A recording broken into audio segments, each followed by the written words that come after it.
During my engagement, a woman walked in and handed me an envelope. Before I could react, she was gone. I opened it, and my heart shattered. My fiancée ran toward me. When she saw what was inside, tears filled her eyes. I didn't say a word and walked away. That night, her friends texted me, "What have you done?" My name is Connor, and I'm a 31-year-old civil engineer. I design bridges and infrastructure for a mid-sized firm in Pennsylvania. The work pays well, and I've been proud of what I've built, both professionally and personally. Or at least, I thought I was. 3 months ago, I proposed to Lauren. We'd been together for 4 years. She was a marketing coordinator at a tech startup, brilliant with people, always knew what to say. Everyone loved her. I loved her. The proposal was at her favorite lakeside park on a Sunday evening in late September. I rented a small boat, had a photographer hiding in the trees, and when the sun hit that perfect golden angle, I got down on one knee. She cried. I cried. Her mother cried when we told her later that night. It felt perfect, like everything I'd worked for was finally coming together. We set the engagement party for early December at a boutique event space downtown. Lauren handled most of the planning. She was good at that stuff. Spreadsheets, vendor calls, seating charts. I helped where I could, guest list, catering choices, the bar selection. We invited about 70 people. Friends from college, co-workers, family. It was supposed to be the beginning of everything. The party was on a Saturday night. I remember the date because it was December 7th, exactly 3 months after the proposal. The venue had these floor-to-ceiling windows overlooking the city, soft amber lighting, a live acoustic guitarist in the corner playing covers of songs we both loved. Lauren wore a navy dress that made her look like she belonged in a magazine. I wore a charcoal suit my brother helped me pick out. We spent the first hour greeting guests, taking photos, laughing at toasts that hadn't even started yet. My mom kept pulling me aside to introduce me to distant relatives I'd forgotten existed. Lauren's best friend kept making jokes about wedding dress shopping. Everything felt warm and right. Around 7:45 p.m., I was standing near the bar talking to my best friend, Tyler, about a project deadline at work. He was telling me about his recent promotion when the front door opened. A woman I'd never seen before walked in. She was maybe late 20s, dark hair pulled back in a tight ponytail, wearing jeans and a black coat. She didn't look like she belonged at an engagement party. She looked nervous. Her hands were shaking. She walked straight toward me. Tyler stopped mid-sentence. I watched her approach, confused, trying to place her face. Had we gone to college together? Was she someone's plus one? She stopped about 3 feet away and held out a manila envelope. "Connor," she asked, her voice quiet but steady. "Yeah. You need to see this." Before I could ask who she was or what this was about, she pressed the envelope into my hands and turned around. She was out the door in seconds, moving fast like she was afraid she might change her mind. I stood there holding it, people starting to notice, conversations around me fading into a dull murmur. The guitarist was still playing some indie cover in the background. Tyler leaned in. "Who was that?" "No idea." I looked down at the envelope. My name was written on the front in blue ink. Nothing else. No return address. No explanation. I opened it. Inside were printed screenshots, text messages, bank statements, photos, everything neatly organized, like someone had built a case file. The first screenshot was a text conversation between Lauren and someone saved in her phone as A. The messages went back months. April, May, June. They were explicit. Not just flirty, explicit. Plans to meet. Descriptions of what they'd done. What they wanted to do again. Words I'd never heard her use with me. I felt my stomach drop. The second page was a bank statement. Lauren's name at the top. Transactions to a hotel. The Grandview, about 20 minutes outside the city. Multiple charges over the last 6 months. Always the same day of the week. Thursdays. Always between noon and 3 p.m. 50, sometimes 70 transactions between June and November. The third page was a photo. Lauren and a man I didn't recognize. They were sitting at an outdoor cafe, his hand covering hers on the table. She was smiling. Really smiling. The kind of smile I thought she reserved for me. The timestamp was from 2 weeks ago. The Thursday, I thought she was working late on a campaign pitch for a new client. The fourth page was more texts. Recent ones. From last week. "I can't wait to see you Thursday. I've been thinking about you all day." Same here. This is getting harder to hide. I know, but we'll figure it out. I promise. I don't remember breathing. Lauren must have seen my face because she came running over from across the room where she'd been talking to her bridesmaids near the dessert table. Connor? What is it? What's wrong? You look like you've seen a ghost. I didn't say anything. I just handed her the papers. She looked down. Her face went white, then red, then her eyes filled with tears. She looked up at me, then back at the papers, then at me again. Her mouth opened, but no sound came out. Connor, I held up my hand. I didn't want to hear it. Not there. Not in front of 70 people who came to celebrate us. Not in front of my mother. Not in front of her father, who'd given a toast an hour ago about how proud he was to welcome me into the family. I turned and walked toward the door. No explanation. No scene. I just left. I could hear her calling my name behind me, her voice breaking. Connor, wait. Please. Let me explain. I kept walking. I pushed through the front door and out into the cold December air. My car was parked 2 blocks away. I got in and drove. I didn't know where I was going. I just drove. My hands were shaking on the steering wheel. My heart was pounding so hard I thought it might break through my chest. Update 1. That night, I ended up at Tyler's apartment. He'd followed me out of the venue, tried to stop me at the door, but I told him I needed to be alone. He didn't push, just nodded and let me go. He texted me an hour later asking where I was, and I finally told him. He didn't ask questions, just said, "Door's unlocked. I'm at the venue helping clean up. Be there in 20. I sat on his couch and stared at the wall. I didn't cry. I didn't rage. I just felt empty, hollow, like someone had scooped out everything inside me and left just the shell. Around 11 p.m., my phone started blowing up. Text after text. Lauren's friends. Her bridesmaids. People I considered friends too. What did you do? Lauren's a mess. You need to come back. She said you humiliated her in front of everyone. Whatever you think happened, you're wrong. She made one mistake. Don't throw away 4 years. I didn't respond. I turned my phone off and tried to sleep on Tyler's couch. I couldn't. I just lay there staring at the ceiling, replaying every Thursday for the past 6 months. Every late work meeting. Every campaign deadline. Every time she said she was too tired when she got home and went straight to bed. The next morning, I woke up to 43 missed calls. Most were from Lauren. A few from her mother. One from my own mother, asking what the hell was going on because Lauren had called her at midnight crying, saying I'd abandoned her at our engagement party. I called my mom first. Explained everything. Read her some of the texts over the phone. She was quiet for a long time, then said, "Oh honey, I'm so sorry. I'm so sorry." I told her I needed time and that I'd call her later. Then I turned my phone back off. Tyler came home around 10 a.m. with coffee and bagels. We sat in silence for a while before he finally asked, "Do you know who the guy is?" "No idea." "Do you know who gave you the envelope?" "No."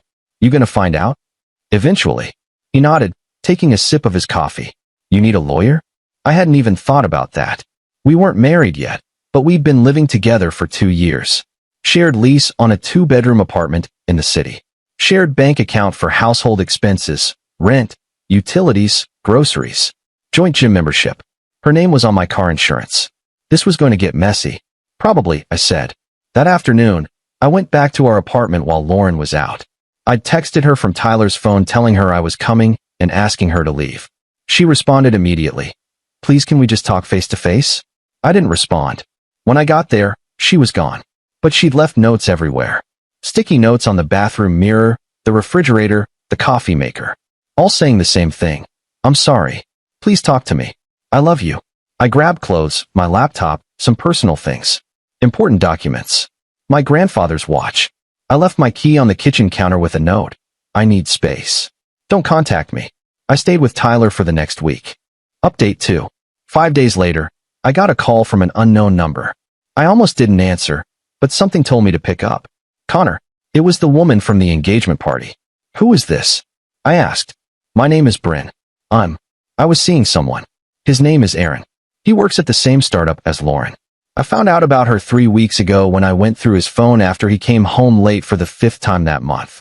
I'm sorry for what I did at your party, but I didn't know how else to reach you." He wouldn't stop seeing her. She wouldn't stop either. I confronted him multiple times. He kept saying it was over, but it never was. "I thought you deserved to know." I sat down on Tyler's couch. My head was spinning. "They work together?" "Yeah. He's the creative director. They've been seeing each other since June. Maybe longer. I don't know. I only found the messages in November, but the texts go back further. I took screenshots of everything before he could delete them. June. We got engaged in September. She'd been cheating on me before I even proposed. Before I spent 3 weeks planning the perfect proposal. Before I asked her father for his blessing. Why didn't you just call me? I asked. I didn't have your number. I found your name through Lauren's Instagram.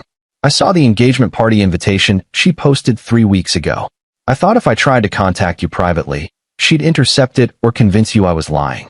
These things, people don't always believe the messenger. I panicked. I thought if I gave you proof in person, in public, you'd have to face it. I'm really sorry. I know it was probably humiliating. I didn't know what to say. Thank you. I finally managed. For telling me. I broke up with him, she said quietly. That night, after I left your party, I went straight to his apartment. He was getting ready for bed like nothing had happened. I showed him the engagement party photo from Instagram and told him I knew he was there with her. He admitted everything, said it didn't mean anything, that he loved me, that she was just convenient. But I couldn't stay. I'm sorry, I said. Me too. We hung up. I sat there for a long time. Then I called Lauren. She picked up on the first ring. Connor, please, let me explain. Aaron, I said. Creative director. Since June. Silence. Long, heavy silence. How long have you known? She whispered. Does it matter? Connor, I made a mistake. It was stupid. It didn't mean anything. I love you. I want to marry you. I want the life we planned. I laughed. It came out bitter and sharp, nothing like how I usually sound. You were sleeping with him while I was planning our future. I know. I'm so sorry. It's over. I ended it 2 days ago. I swear. Please, can we just talk? In person? I'll answer any question you have. I'll do anything. No. Connor. I'm done, Lauren. We're done. You don't mean that. I do. For years, Connor. For years. You're just going to throw that away. I didn't throw it away. You did. Every Thursday for 6 months. She started crying. It was a mistake. One mistake. Everyone makes mistakes. It wasn't one mistake. It was dozens. Hundreds. Every time you lied about where you were. Every time you texted him. Every time you came home and kissed me like nothing was wrong. I'm sorry, she sobbed. I'm so sorry. So am I. I hung up. 2 days later, I got a text from her mother. You're making a mistake.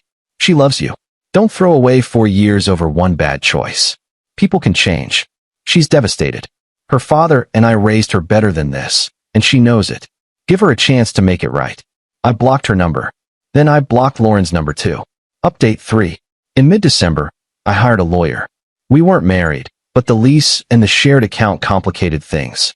My lawyer, a woman in her 50s named Patricia who came highly recommended, advised me to close the joint account and move my portion to a separate one immediately. I did. Lauren called me 17 times that day from a different number. I didn't answer. I blocked that one too. Patricia also advised me to document everything. Keep the envelope.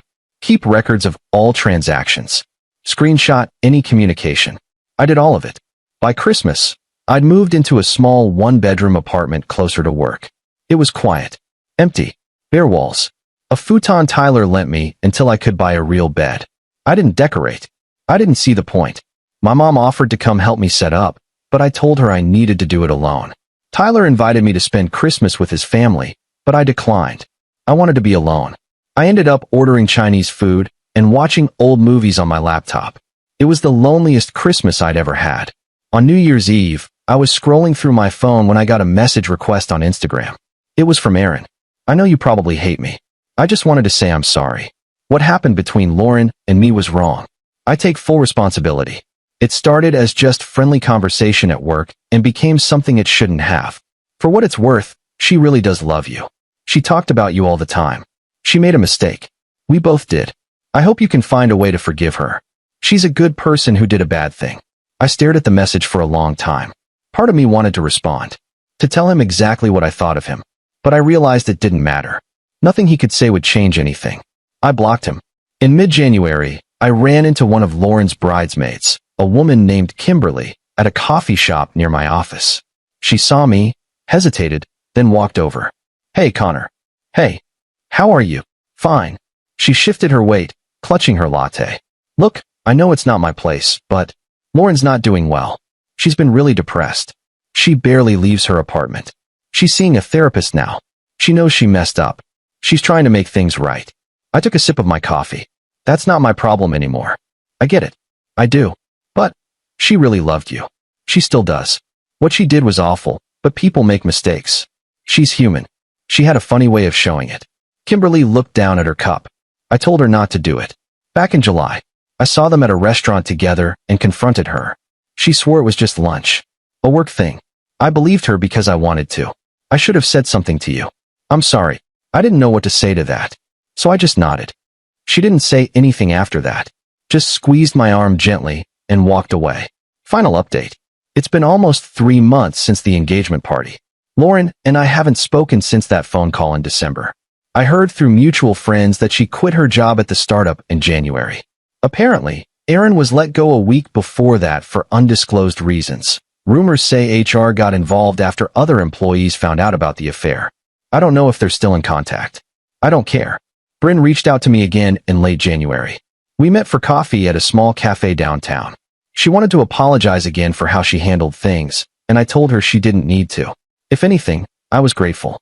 She saved me from making an even bigger mistake, marrying someone who didn't respect me. We talked for over an hour. She's doing better now. Moved on. Started therapy too. Dating again, though taking it slow. We're not friends exactly, but we check in on each other every few weeks. It's nice to talk to someone who understands what it feels like to be blindsided by someone you trusted completely. I sold the engagement ring in February. Took it to 3 different jewelers before finding one who gave me a fair price. I lost about 30% of what I paid, but I didn't care. I used the money to book a solo trip to Colorado in March. I needed to clear my head, get away from everything, spend some time in the mountains where things feel simpler. The apartment lease ends in April. Lauren agreed to let me buy her out of it. My lawyer handled all the paperwork. We didn't have to speak. Patricia said she seemed cooperative, almost relieved to be done with it. I don't know where she's living now. I don't ask. I'm still angry sometimes. Not the explosive kind of anger where you want to scream or break things. Just the quiet, simmering kind that sits in your chest and makes it hard to trust people. But I'm working on it. Seeing a therapist of my own now. A guy named Dr. Harrison who specializes in betrayal trauma. Trying to rebuild. Trying to figure out who I am outside of the relationship I thought I was building. My mom asks me sometimes if I think I'll ever date again. I tell her maybe. Not now. But maybe someday when I'm ready. When I can trust again. People keep asking me if I think I'll ever forgive her. Honestly, I don't know. Maybe one day. Not for her. For me. So I can let go of the anger. But right now, I'm focused on moving forward. On figuring out who Connor is when he's not planning a wedding or building a life with someone who didn't value him the way he valued her. I don't regret walking away. I regret not seeing it sooner. I regret ignoring the small signs. The way she'd turn her phone face down when I entered the room. The new perfume she started wearing in July. The gym membership she suddenly renewed after letting it lapse for a year. But I guess that's the thing about betrayal. It's always clearer in hindsight. Tyler tells me I'm doing better. That I smile more now than I did in December. Maybe he's right. I'm starting to feel like myself again. Or maybe a different version of myself. One who's a little more cautious, but also a little more sure of what he deserves. I'm okay. Not great, but okay. And that's enough for now. Edit 1. A few people have asked what happened to the engagement party. We'd paid deposits that were non-refundable, about $4,000 total. Lauren's parents ended up covering most of it since I walked out. I offered to split the losses, but they refused. Said it wasn't my fault. I didn't push it.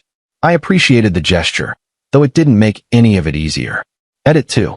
For those wondering, yes, I kept the envelope. I don't know why. Maybe as a reminder. Maybe just because I'm not ready to let go of the proof yet. It's in a drawer in my apartment, underneath some old tax documents. I haven't looked at it since that night, but knowing it's there helps somehow. Like proof that I'm not crazy. That it really happened. Edit 3. Someone asked if I ever found out why Bryn chose to reveal everything at the party instead of before. She told me later she'd been debating it for weeks, but when she saw Lauren post about the engagement party with captions about forever and soulmate, something snapped. She said she couldn't let me walk into a marriage blind. I get it now. I'm glad she did it when she did.